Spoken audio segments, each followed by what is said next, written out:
Porque assim, eu conheço judeus ateus, judeus ultra-ortodoxos, judeus de ultradireita, judeus de ultra-esquerda. Aliás, quem fundou a direita e a esquerda são judeus. Marx era judeu. Mas não nasce lá nos gregos? Não, os gregos, quando surgiram os gregos, já havia judaísmo há mais de 1000 anos, né? Quer dizer, desde a lei de Moisés. Mas o interessante é que os rabinos, tá? Estou falando rabinos super importantes do Talmud, Rabi Akiva, Rabi Yehudá, Rabi Meir, eles discutiam a própria Bíblia e a interpretação da Bíblia de A a Z. E aí eles chegavam numa conclusão que era uma terceira versão, que seria a mistura.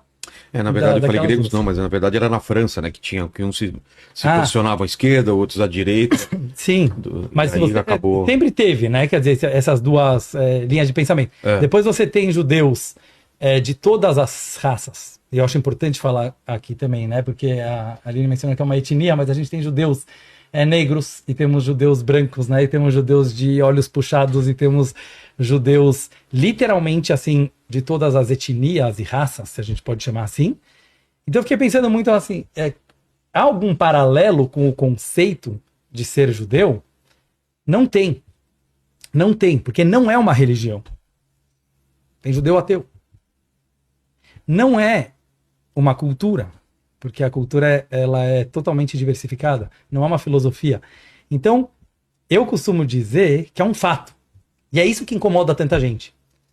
Parece que toda a humanidade sabe que alguma coisa aconteceu há 3.300 anos atrás, porque você pega assim, as maiores religiões do mundo, que para quem não sabe, não é o judaísmo. Não. Né? A galera que gosta de defender as minorias, nos defendam, porque nós somos a minoria das minorias da minoria, não são os palestinos. É importante falar, porque os palestinos, graças a Deus, eles são parte de uma das maiores religiões do mundo, que é a religião muçulmana. 1,8 bilhões de pessoas. Né? No cristianismo a gente tem mais de quase 3 bilhões de pessoas. Né? Ou seja, e é muito interessante que eu sempre me questionei por que essas religiões nasceram do berço judaico. Porque tanto o Alcorão dos muçulmanos, como a Bíblia cristã, ela considera, né, Moisés como o grande homem que recebeu os 10 mandamentos no Monte Sinai. Pô, falando assim, uma linguagem moderna, você quer inventar uma nova religião? Você quer começar uma nova... Começa do zero. Certo? Certo. Olha como nós somos unidos. Então, assim, essas pessoas que tentam botar intriga entre judeu, cristão e árabe ou muçulmano é a maior balela. Não valela. Não vilela. Por que porque é uma mentira muito grande.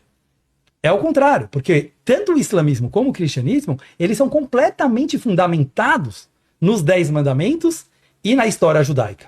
E nós respeitamos que em algum momento da história eles escolheram outro rumo, ou outro profeta, ou até outra divindade, né? E essa diversidade, na minha opinião, também faz parte do pensamento judaico. Então, se a gente pensa, né, dessa forma, né, voltando para os 10 mandamentos, a cultura judaica não é apenas uma cultura, é um fato. Parece que a humanidade, de alguma certa forma, acredita que aconteceu algum fenômeno há 3.338 anos atrás, exatamente, que foi a outorga dos 10 mandamentos no Monte Sinai. Aquilo não era uma religião. É um fato. Aconteceu. A maioria da humanidade acredita que esse fato aconteceu. Eu não estou falando dos judeus. Somos apenas 15 milhões, 18 milhões? 16 milhões, mais ou menos. A gente faz muito barulho, mas somos pequenos, né? Então, assim, finalizando para concordar, na verdade, com a Aline, que tem uma passagem daquele famoso filme, quem não assistiu, eu aconselho a assistir, Violinista no Telhado, que é um clássico do Yiddish, que tem uma passagem que o cara chega pro Rabino e fala: Rabino, aquele cara me roubou, ele tá me devendo dinheiro. O Rabino ouve a história e ele fala: você tem razão. Aí vem o oponente dele e fala: não, Rabino, ele tá mentindo. É o contrário, foi ele que me roubou e é ele que tá me devendo dinheiro. O Rabino pensa e vira você tem razão. Aí vem um terceiro judeu que vê essa história acontecendo, ele fala, mas, Rabino, isso não é possível. Como pode ser que ele tem razão e ele tem razão? O Rabino pensou um pouco e falou, você também tem razão. Então, na verdade, ter razão é muito pouco importante na vida.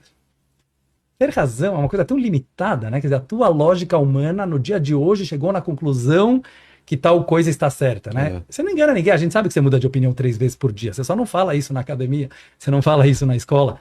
Então, dar menos importância para nossas opiniões e mais para os fatos que nos unem, que é a vida, que é o amor, que é a alegria, que isso todas as religiões e não religiões acreditam, é nisso que o judaísmo aqui. Por isso eu falei que o judeu nada mais é do que o espelho da humanidade.